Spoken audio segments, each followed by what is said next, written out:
The bedroom door clicked shut, and Emily watched her husband's smile disappear like smoke in the wind. Ryan stood with his back against the door, his expression cold and vacant, nothing like the man who had kissed her at the altar 6 hours ago. The soft glow of the hotel room suddenly felt oppressive, the champagne bottle on the nightstand mocking her with its romantic promise. "Sit down," Ryan said, his voice flat and commanding. "We need to discuss how this marriage is going to work." Emily's heart stuttered. She tried to laugh, to break whatever strange tension had invaded their honeymoon suite, but the sound died in her throat when she saw his eyes. They were calculating, assessing, completely devoid of the warmth that had drawn her to him 8 months ago. "Ryan, what are you talking about?" "It's our wedding night."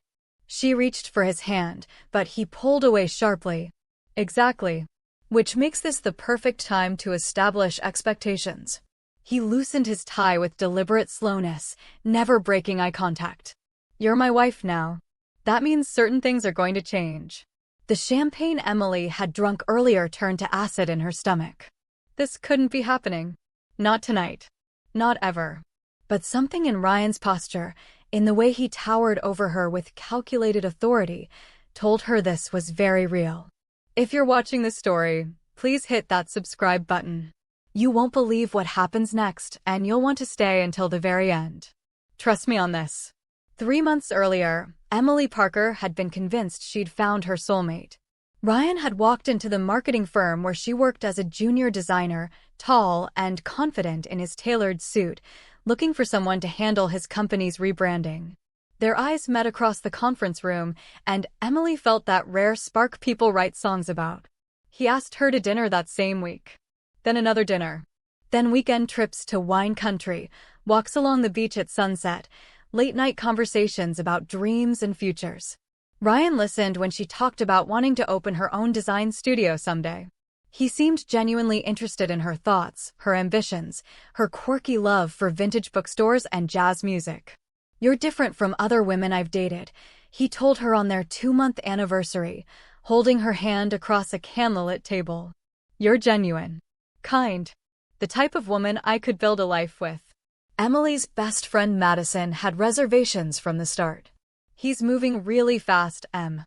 Don't you think you should slow down a little? Get to know him better."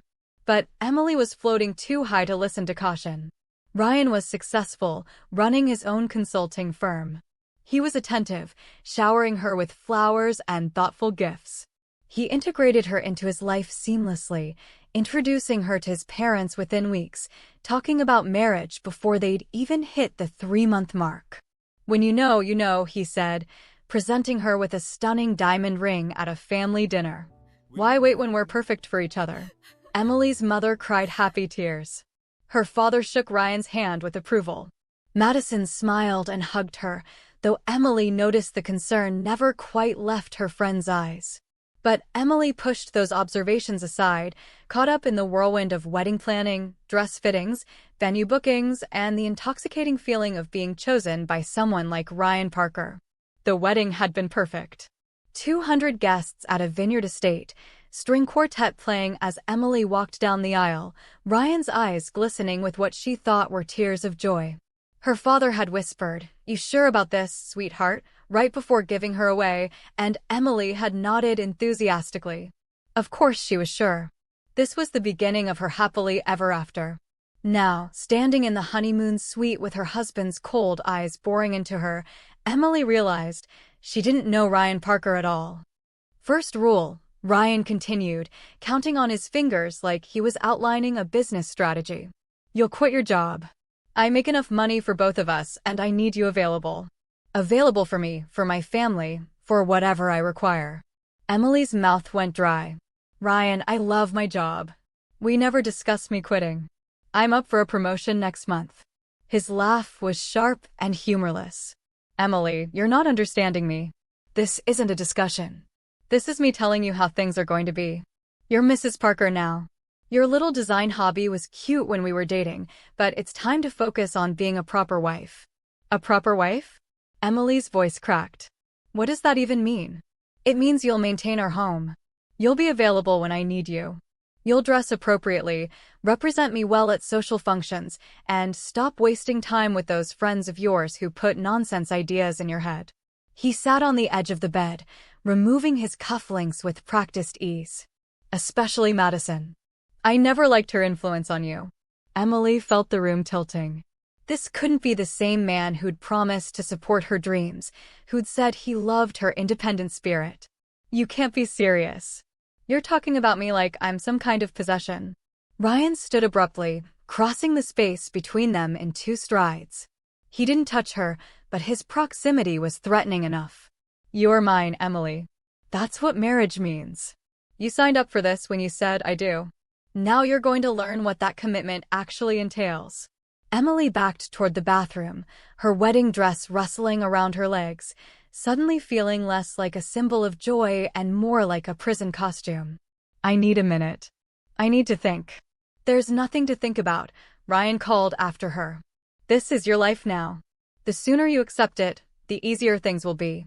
She locked the bathroom door with shaking hands, pressing her back against the cool marble.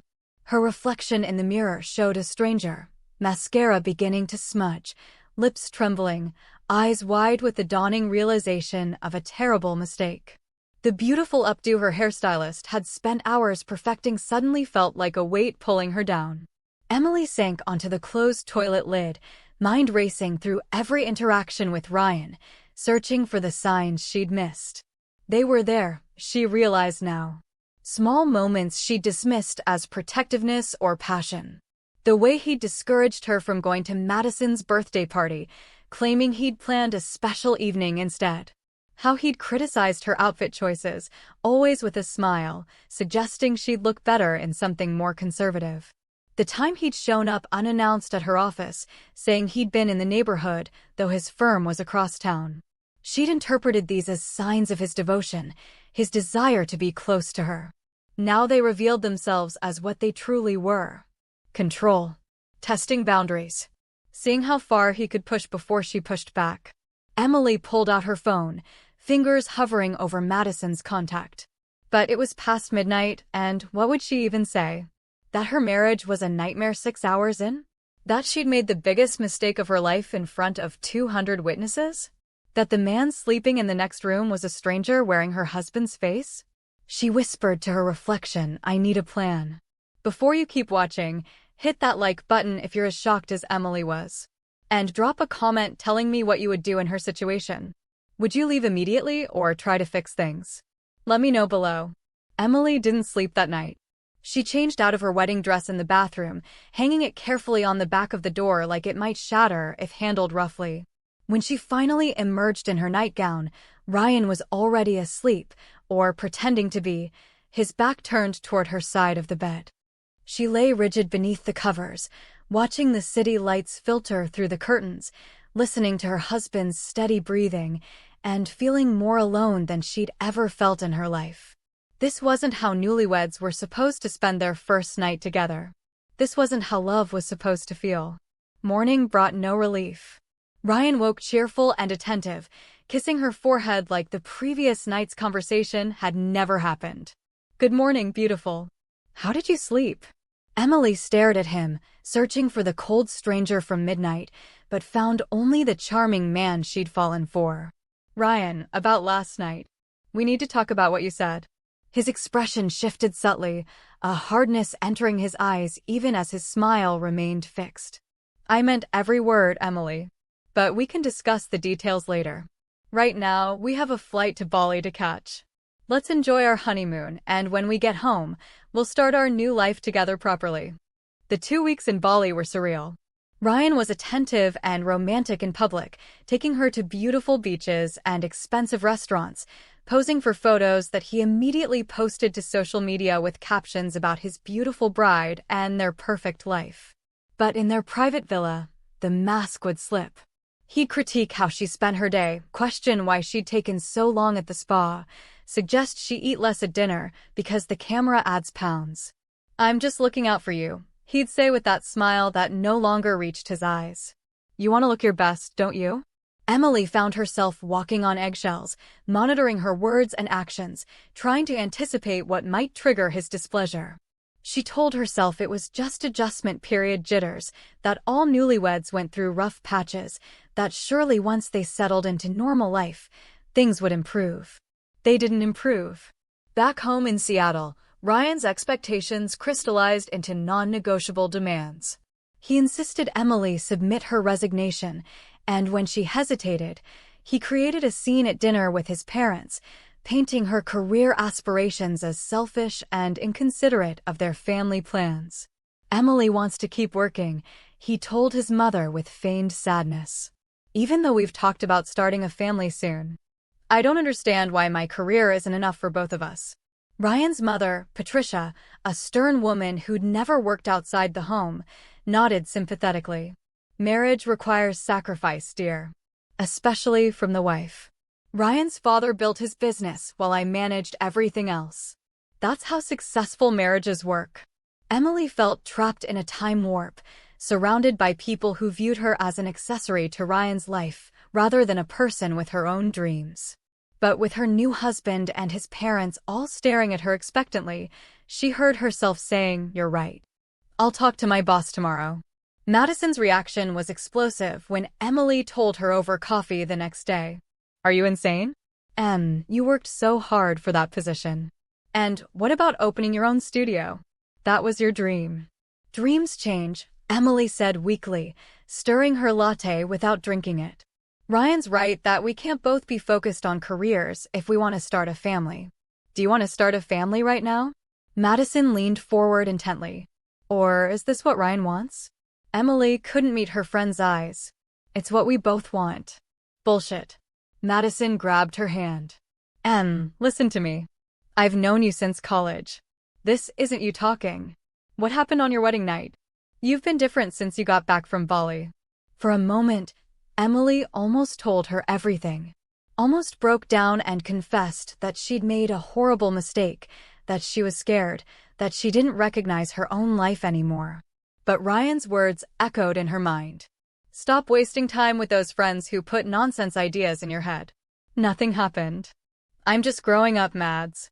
Not everyone wants to stay single and focused on their career forever." The words tasted like poison, especially seeing the hurt flash across Madison's face. "Wow. Okay." Madison pulled back, gathering her purse. "When you're ready to admit what's really going on, call me. But I'm not going to sit here and watch you disappear into someone else's idea of who you should be." Emily watched her best friend walk out of the coffee shop and felt another piece of her support system crumble away. This was what Ryan wanted, she realized. Isolation. Making her dependent on him alone. And she was letting it happen. The next 6 months unfolded like a nightmare in slow motion. Emily quit her job.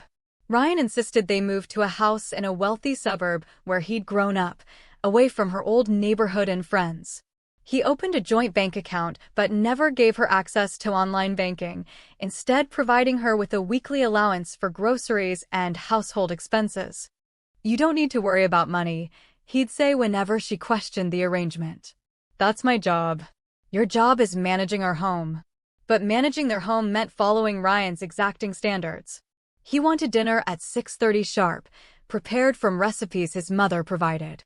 He expected the house spotless, even though Emily had never been particularly domestic and found herself spending hours cleaning and re-cleaning to meet his standards.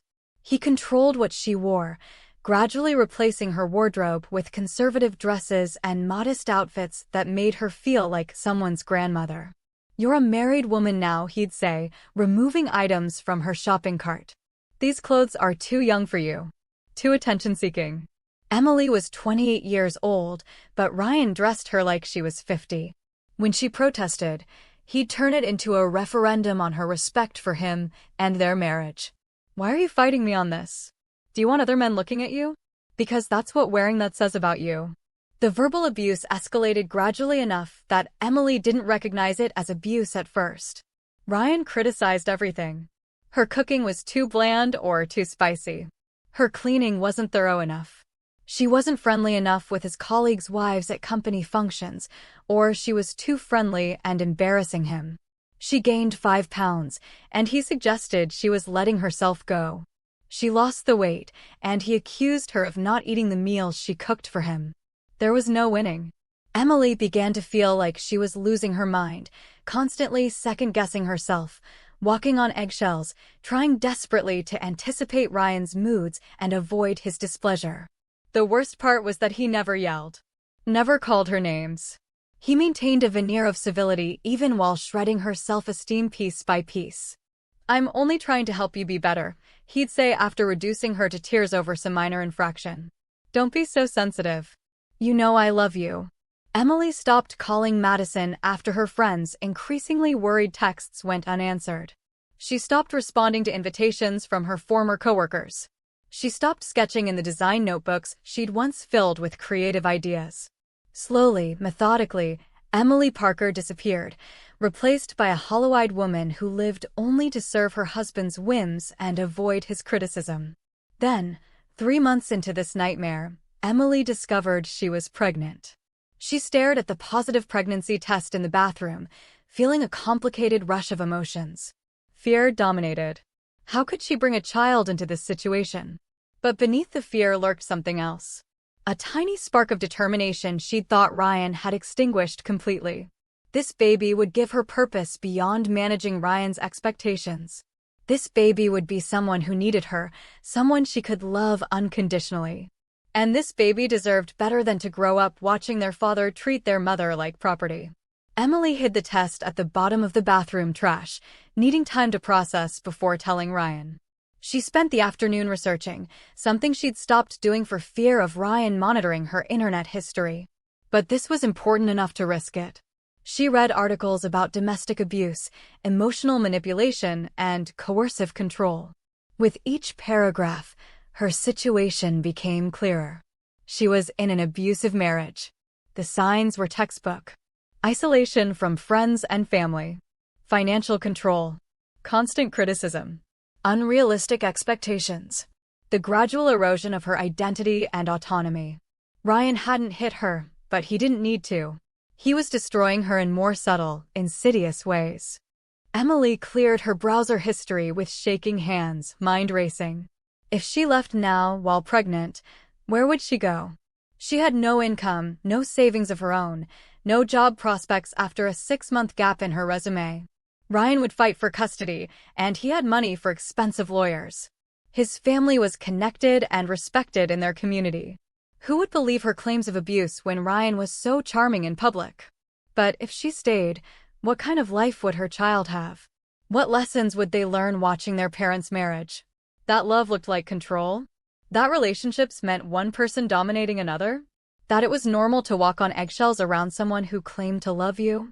Emily placed her hand on her still flat stomach and made a decision. She would stay for now. But she wouldn't stay forever. She would endure, but she would also plan. She would gather evidence, rebuild her resources, and when the time was right, she would escape. She whispered to her unborn child, "I promise you. We're going to be okay. Mommy's going to figure this out." That evening, Emily told Ryan about the pregnancy. His reaction was telling. First came a calculating look, as if assessing how this development fit into his plans. Then his face transformed into what Emily now recognized as his public mask, all joy and excitement.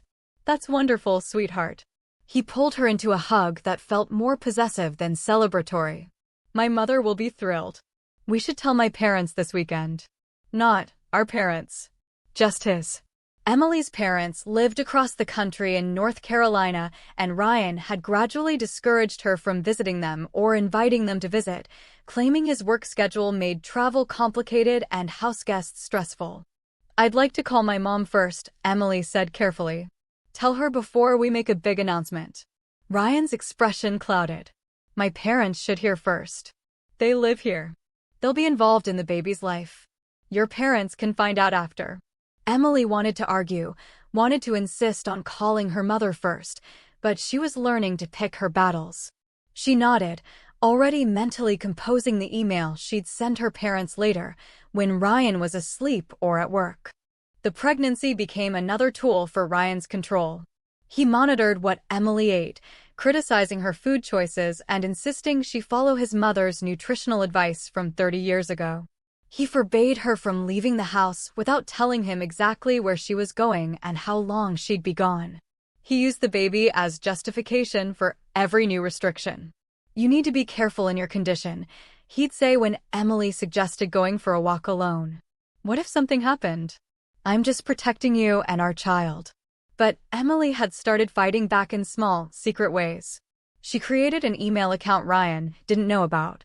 She began documenting incidents in a private journal, hiding it inside an old textbook on the bookshelf Ryan never touched. She saved small amounts of cash from her grocery allowance, hiding bills inside that same textbook, building an emergency fund, one $5 bill at a time. When Ryan installed monitoring software on her phone, she found workarounds, using incognito browsing and deleting her history constantly. When he restricted her movements, she memorized bus routes and safe locations. She was playing a long game now, thinking not in days or weeks, but months or years. However long it took to secure her child's future. Emily reconnected quietly with Madison through her secret email, apologizing for her previous behavior and explaining, in carefully worded messages, that she needed help but couldn't talk openly. Madison responded immediately, offering money, a place to stay, legal contacts. Emily saved every email, printing them at the library during her approved doctor's appointments, building a paper trail. She also began photographing Ryan's financial documents when he left them on his desk, recording his passwords, gathering ammunition for the legal battle she knew was coming. Ryan was meticulous and arrogant, never considering that his compliant wife might be planning an escape. That oversight would become his downfall. The pregnancy progressed, and Emily's determination grew with her belly. Every ultrasound, every kick, reinforced her resolve. This baby deserved freedom, safety, and a mother who modeled strength rather than submission. She wouldn't let her child grow up thinking Ryan's behavior was normal or acceptable. Ryan's mother threw a baby shower, inviting her friends and relatives while excluding Emily's personal contacts. Emily smiled through the event, opening gifts and thanking guests, playing the role of grateful daughter-in-law while mentally counting down to her escape. Her son was born on a rainy Tuesday in November. Noah Alexander Parker came into the world screaming, and Emily fell instantly, completely in love. Holding him for the first time, she felt a fierce protectiveness unlike anything she'd experienced. This tiny human needed her, depended on her, and she would not fail him. Ryan's reaction to fatherhood revealed new depths to his character. He was proud, posting photos constantly, showing off his son to colleagues and friends. But he saw Noah as an extension of himself, another possession to control. He dictated feeding schedules, sleep training methods, even which toys were appropriate. "My son won't be coddled," he declared when Noah was barely a month old. "We'll raise him to be strong, not some weak, oversensitive child." Emily bit her tongue, holding her crying baby and soothing him despite Ryan's disapproval. In these moments, late at night with Noah in her arms, she planned her future. She researched custody laws, domestic violence resources, and divorce attorneys. She documented every controlling behavior, every critical comment, every threat. Because Ryan had started making threats. Veiled at first, then increasingly direct. "You know I'd never let you take my son away," he said one evening when Emily had questioned his parenting methods. "If you ever tried to leave, I'd make sure you never saw Noah again. I have the money, the connections, the standing in this community. You have nothing. Remember that." Emily remembered. But she also remembered that abusers often underestimate their victims. Ryan saw a broken, compliant wife. He didn't see the woman rebuilding herself in secret, gathering strength for the fight ahead. Noah's first year passed in this strange duality. To outsiders, the Parkers seemed like the perfect family. Successful husband, devoted wife, beautiful baby. But inside their pristine suburban home, Emily lived in a constant state of vigilance, protecting her son while preparing for war. She had reconnected with her parents through her secret email, explaining her situation in careful detail. Her father, retired attorney, provided legal guidance. Her mother sent money to Madison, who opened a bank account in her own name for Emily's escape fund. They were building a network, a safety net for when Emily finally made her move. That moment came on a cold January evening when Noah was 18 months old. Ryan came home angry about a deal that had fallen through at work. Emily could read his moods now and knew immediately that tonight would be bad. She'd made dinner, cleaned the house, kept Noah quiet, but none of it would matter when Ryan was in this state. He found fault with everything. Dinner was overcooked. The house was messy, even though Emily had spent hours cleaning. Noah was too loud, too clingy, too much like Emily. The criticism escalated into a tirade, Ryan's voice rising as he paced the kitchen, listing Emily's failures as a wife and mother. Noah started crying, frightened by his father's tone. Emily moved to comfort him, but Ryan blocked her path. Let him cry. He needs to learn that tears don't solve problems. Ryan, he's 18 months old. He's scared. And whose fault is that? You've coddled him, made him weak. I told you this would happen. Emily tried to push past him to reach Noah, and Ryan grabbed her arm, his fingers digging into her flesh hard enough to bruise. It was the first time he'd put hands on her in anger, crossing a line he'd carefully avoided until now.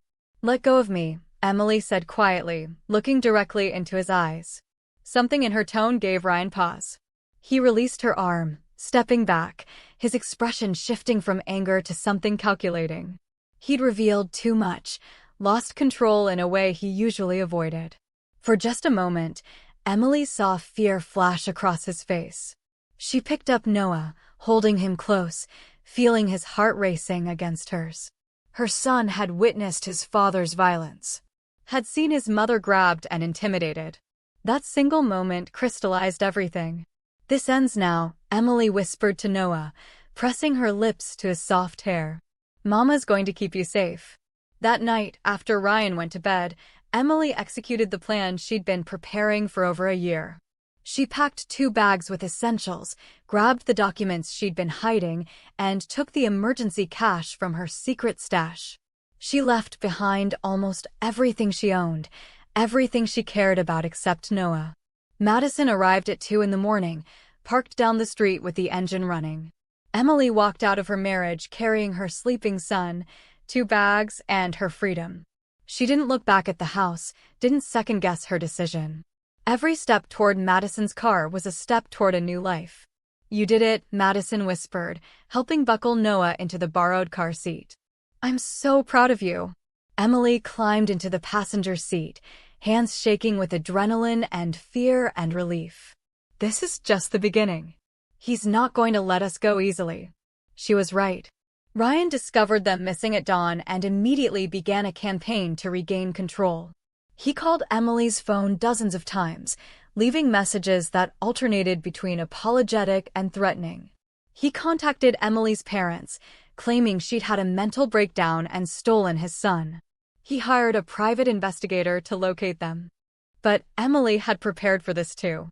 She'd filed for divorce and emergency custody the day after leaving, presenting the judge with 18 months of documentation. Photographs of bruises. Diary entries detailing emotional abuse and control. Financial records showing Ryan's manipulation. Testimony from Madison about Emily's isolation and fear. Ryan hired expensive attorneys and tried to paint Emily as unstable, using her previous compliance as evidence that she was making false accusations. He claimed to be a devoted husband and father, bewildered by his wife's sudden departure. But Emily had evidence. Video recordings made on her secret phone. Text messages showing Ryan's controlling behavior. Medical records from doctor's appointments where Emily had mentioned feeling unsafe at home. The testimony of her parents, Madison, and even a former neighbor who'd heard Ryan berating Emily through their shared wall. The custody hearing was brutal. Ryan's attorneys attacked Emily's character, questioned her fitness as a mother, suggested she was alienating Noah from his father.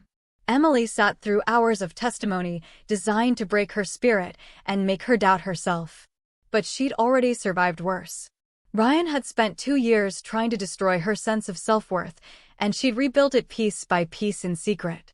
His lawyers couldn't hurt her worse than he already had. When it was Emily's turn to testify, she spoke clearly and calmly about her marriage. She didn't exaggerate or embellish. She simply told the truth, letting the facts speak for themselves.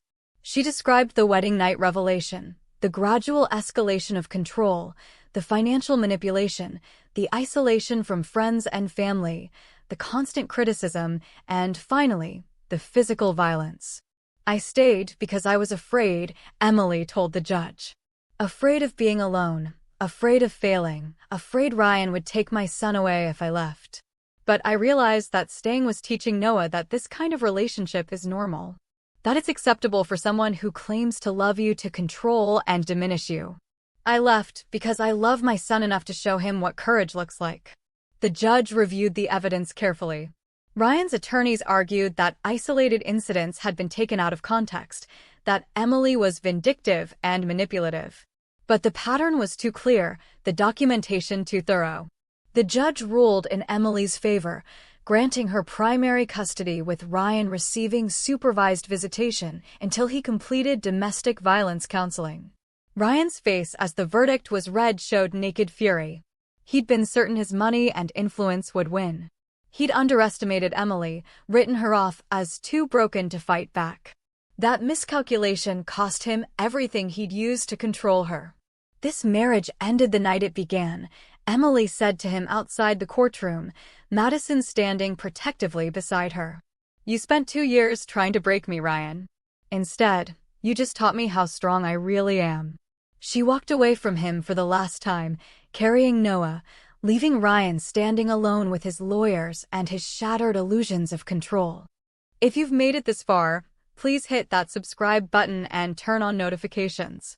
Emily's story isn't over yet, and you'll want to see how she rebuilds her life. Drop a comment telling me what you think of her courage. And don't forget to like this video and share it with someone who needs to hear this message. The months following the custody battle were challenging in new ways. Emily moved into a modest apartment with Noah, supported by her parents and Madison while she rebuilt her life. She started freelancing as a designer, taking on small projects and slowly rebuilding her professional reputation. Money was tight, especially after Ryan's child support was reduced during his appeal of the custody arrangement. But Emily discovered a strange freedom in having less. She furnished her apartment from thrift stores and yard sales, creating a warm, colorful space that reflected her personality rather than Ryan's sterile aesthetic. She cooked simple meals with Noah, teaching him to stir and mix, finding joy in the messy chaos Ryan would have criticized. Noah thrived in the new environment. Away from his father's demands and criticisms, he became more confident and playful. He laughed more. He explored without fear of making mistakes. Emily watched her son blossom and knew she'd made the right choice, no matter how difficult the path had been. Ryan exercised his supervised visitation sporadically, often canceling at the last minute and then blaming Emily for his absence in Noah's life. He continued to try to control Emily through their co-parenting relationship, sending lengthy emails criticizing her choices and demanding detailed accounts of how she spent his child support money. Emily learned to gray rock, responding to Ryan's communications with brief, factual statements that gave him no emotional ammunition. She documented every missed visit, every inappropriate comment, every attempt to manipulate or control. She was building a permanent record, ensuring that if Ryan escalated, she had evidence of his continued behavior. The domestic violence counseling Ryan was required to complete had little effect. He attended the sessions but never internalized the lessons, viewing them as a box to check rather than an opportunity for genuine change. The court-appointed therapist noted in her reports that Ryan showed no genuine remorse and continued to blame Emily for the dissolution of their marriage. Emily wasn't surprised. She'd stopped expecting Ryan to change or acknowledge his abuse. She'd accepted that the man she thought she'd married had never really existed. He'd been a carefully constructed facade designed to lure her into a trap. The real Ryan was the man who'd closed their bedroom door on their wedding night and outlined the terms of her imprisonment. But understanding this brought Emily peace rather than bitterness. She'd escaped. She'd protected her son. She was building a life based on authenticity rather than illusion. That was victory enough. A year after leaving Ryan, Emily received an unexpected opportunity. A former colleague from her pre-marriage job reached out, having seen Emily's freelance work online. Her design firm was expanding and looking for experienced designers who could work remotely. Would Emily be interested? Emily interviewed and landed the position, finally regaining financial stability and professional fulfillment. The remote work allowed her to maintain flexibility for Noah while rebuilding her career. She started sketching again, filling notebooks with creative ideas, rediscovering the passion Ryan had tried to extinguish. Her parents visited regularly, making up for the time Ryan had stolen. Emily's mother would watch Noah while Emily worked, and Emily's father became a steady male presence in Noah's life, showing him a model of masculinity based on kindness and respect rather than control and domination.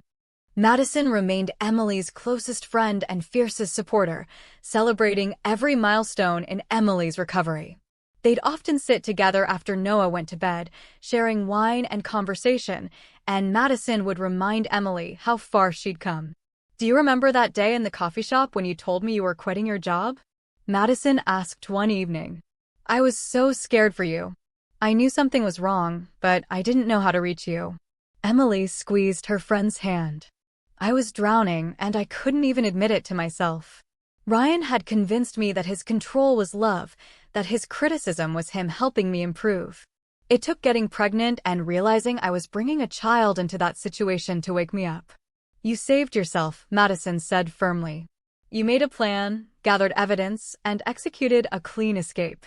That took incredible courage and patience." "I had moments where I almost gave up," Emily admitted.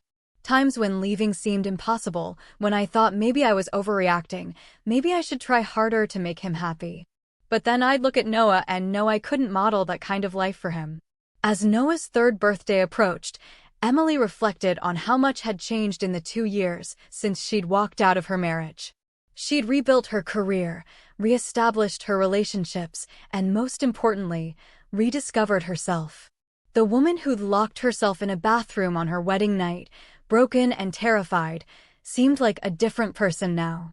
Emily started volunteering with a local domestic violence organization, sharing her story with other survivors and offering practical advice on documentation, safety planning, and navigating the legal system. She discovered that telling her story wasn't just therapeutic for her, it helped other women recognize their own situations and find the courage to leave. One woman approached Emily after a support group meeting, tears streaming down her face. "Your story gave me hope. I've been married for 5 years, and every day I think about leaving, but I'm so scared. Hearing that you made it out and you're okay, that your son is okay, it helps me believe I can do it too." Emily hugged her tightly. "You can. And you don't have to do it alone. That's what we're all here for, to support each other through this." These moments of connection, of helping other women escape situations similar to what she'd endured, gave Emily a sense of purpose beyond her own healing. Her suffering hadn't been meaningless. She could transform her pain into a tool for helping others, turning her darkest experience into a source of light for women still trapped in the darkness. Emily also began speaking publicly about coercive control and emotional abuse, working to educate people about forms of domestic violence that don't leave physical scars. She talked at community centers, colleges, and professional organizations, explaining how abuse can masquerade as love, how control can be disguised as care. "People think abuse is always obvious," she'd tell audiences. "They imagine broken bones and black eyes. But some of the most damaging abuse happens without a single physical blow. When someone isolates you from your support system, controls your finances, criticizes everything you do, and makes you doubt your own perception of reality, that's abuse. And it's just as serious, just as damaging as physical violence." Her advocacy work caught the attention of local media.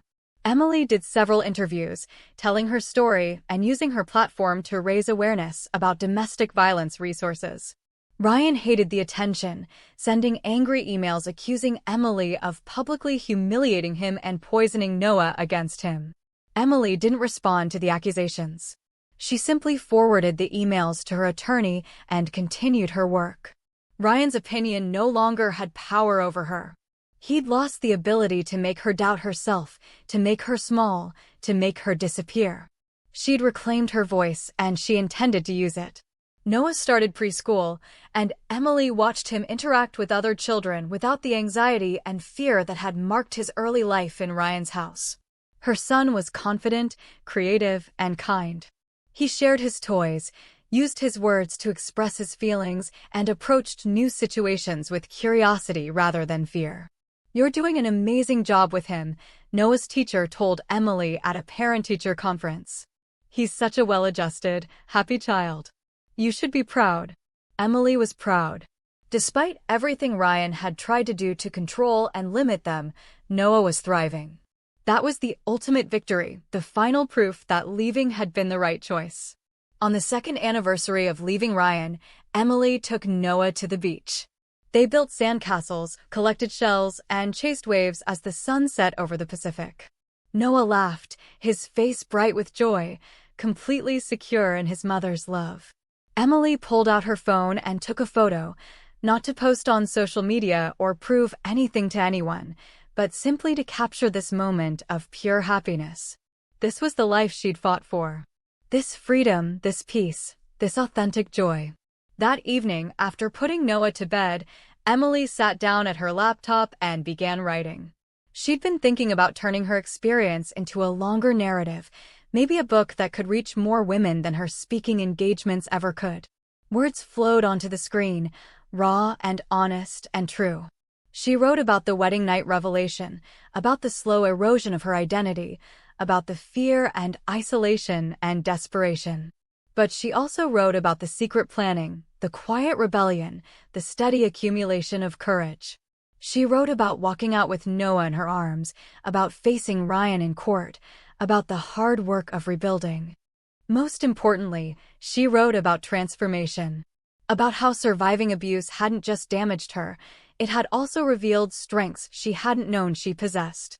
It had taught her about resilience, about the power of careful planning and patient endurance, about the difference between surviving and thriving. Emily titled her manuscript "The Door That Closed" and sent it to several literary agents. Within weeks, she had representation and interest from publishers. Her story, she discovered, resonated with thousands of women who'd experienced similar relationships, women who needed to know that escape was possible and life after abuse could be beautiful. The book was published a year later to strong reviews and steady sales. Emily used part of the advance to establish a nonprofit organization providing legal resources and safe housing for domestic violence survivors.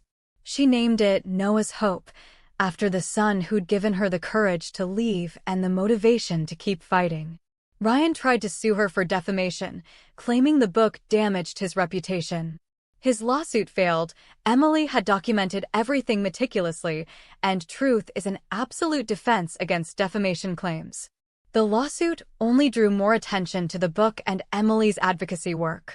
Emily's parents attended the book launch, beaming with pride at their daughter's transformation. Madison gave a speech about watching her best friend disappear into an abusive marriage and then witnessing her phoenix-like rise from those ashes. Emily's story is about more than surviving abuse, Madison told the crowded bookstore. It's about reclaiming your identity, your voice, your power. It's about refusing to let someone else's cruelty define who you are. It's about choosing courage even when you're terrified. And most of all, it's about the incredible strength we all possess when we're fighting for something bigger than ourselves.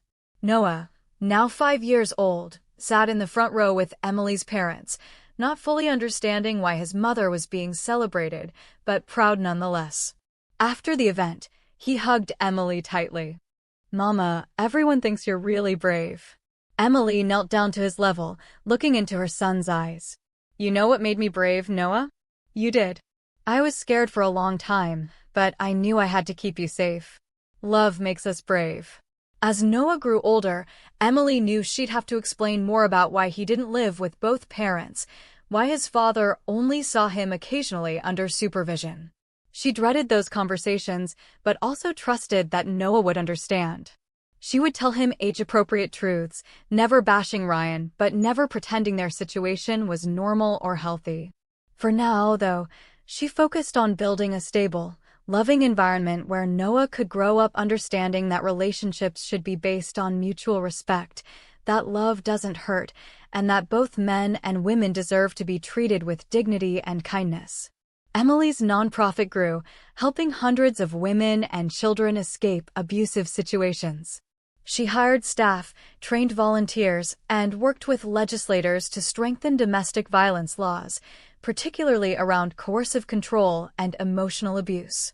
Her testimony before state committees helped pass legislation recognizing non-physical forms of abuse in custody determinations. Ryan eventually stopped fighting for more custody time. The supervised visits became increasingly sporadic until he was barely seeing Noah at all.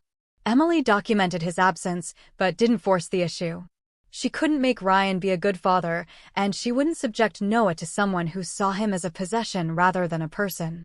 On Noah's 7th birthday, Emily received an unexpected envelope in the mail. Inside was a letter from Ryan's mother, Patricia. Emily almost threw it away unread, but curiosity got the better of her. The letter was an apology. Patricia wrote that she'd read Emily's book and finally understood what Emily had tried to tell them years ago. She acknowledged that she'd raised Ryan to view women as subordinate, that she'd modeled an unhealthy marriage, and that she bore responsibility for her son's behavior. She didn't ask for forgiveness or a relationship with Noah, just acknowledged the harm she'd caused. Emily read the letter twice, feeling a complicated mix of emotions. The apology couldn't undo the past or the damage, but it represented something important. Acknowledgement. Accountability. A recognition that abuse doesn't happen in a vacuum. It's often generational, learned behavior that gets passed down and normalized. She wrote back briefly, thanking Patricia for her honesty and wishing her well. Emily bore no illusions that this meant Ryan would change. Abusers rarely do, especially without intensive intervention and genuine desire to transform. But perhaps Patricia's awakening might help other women in their family or social circle recognize unhealthy patterns. As Emily approached her mid-30s, she began dating again, cautiously testing the waters of new relationships. The trauma of her marriage with Ryan had left scars, making trust difficult. She worked with a therapist to process her experiences and identify healthy relationship patterns.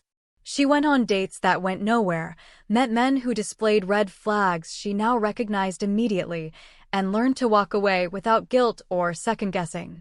She wasn't desperate for a relationship anymore.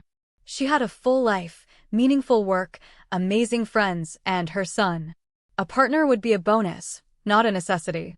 Then she met Daniel, a social worker who volunteered with her nonprofit.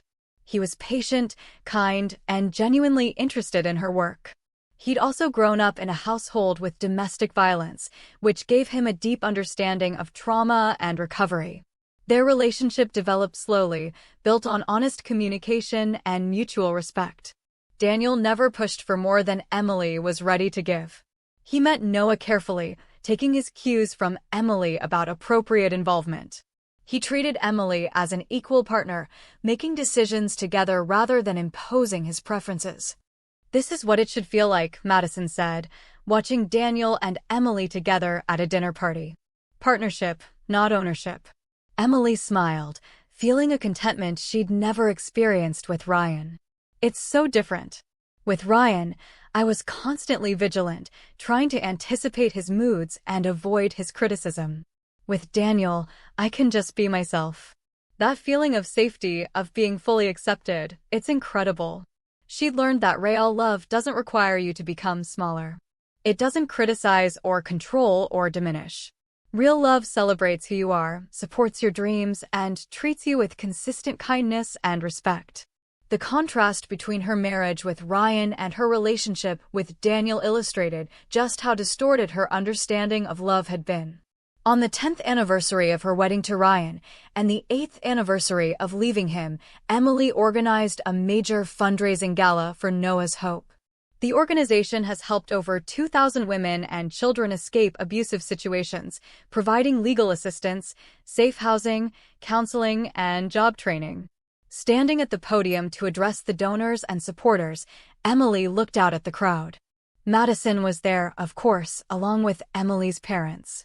Daniel sat in the front row with Noah, now 12 years old and understanding much more about his mother's story. Survivors Emily had helped fill the room, their presence a testament to the impact of her work. 10 years ago tonight, I married a man I thought I loved, Emily began. 6 hours later, I realized I'd made a terrible mistake. The man I'd married revealed himself to be controlling, manipulative, and abusive. For the next 2 years, I lived in fear, my identity slowly eroding under constant criticism and control. She paused, making eye contact with women in the audience who were nodding, recognizing their own stories in hers. But tonight isn't about him. It's about what happened next. It's about the moment I decided I deserved better, that my son deserved better. It's about the careful planning, the secret documentation, the quiet accumulation of courage. It's about walking out of that house with nothing but my child and my determination to build a better life. Emily's voice strengthened with emotion. I'm standing here tonight because I refuse to let one person's cruelty define my future. Because I recognized that staying in an abusive situation wasn't noble or loyal, it was teaching my son terrible lessons about love and relationships. Because I understood that sometimes the bravest thing you can do is admit you made a mistake and walk away. The audience applauded, but Emily raised her hand for silence. She wasn't finished. If you're watching this or sitting in this room and recognizing yourself in my story, please know this. You are not alone. You are not crazy. You are not overreacting. Abuse is not always obvious, but it's always wrong. And you deserve so much better than a relationship that makes you small, scared, and silent.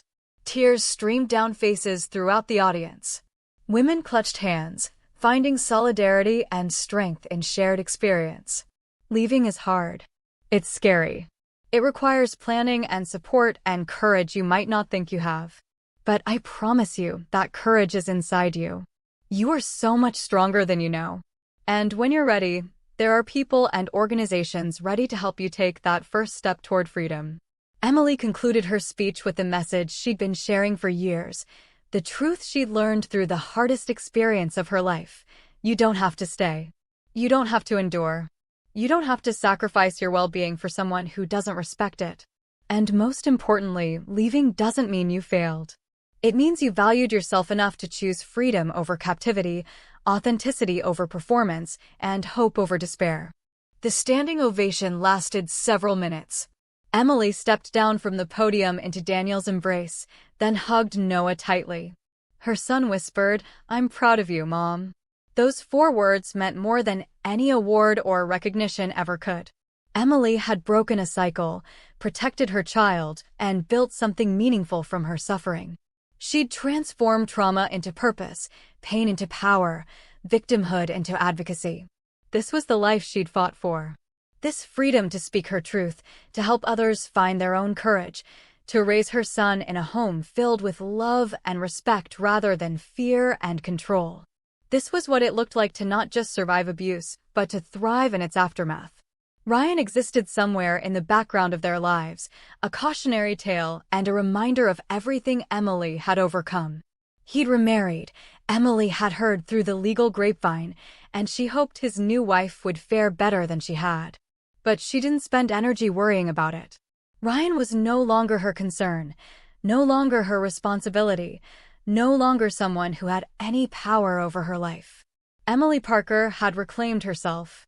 She'd rebuilt from the broken pieces of a shattered dream and constructed something stronger, more authentic, more beautiful. Her story wasn't about a perfect marriage that failed. It was about recognizing abuse, planning escape, fighting for freedom, and building a life defined by courage rather than fear. And every day, looking at her son's happy face, working with survivors, finding their own paths to freedom, Emily knew that walking out of that bedroom 10 years ago had been the most important decision of her life. She didn't just leave a marriage. She reclaimed her future. That night, After the gala ended and Noah was asleep, Emily sat on her balcony, looking at the stars. Daniel brought her a cup of tea and sat beside her in comfortable silence. "What are you thinking about?" he finally asked. Emily smiled. "How different my life could have been if I'd stayed. If I'd believed Ryan's claims that I was overreacting, that I should just try harder, that his behavior was normal. I could have spent decades in that prison, teaching Noah all the wrong lessons about love and relationships. But you didn't stay," Daniel reminded her gently. "You were brave enough to leave."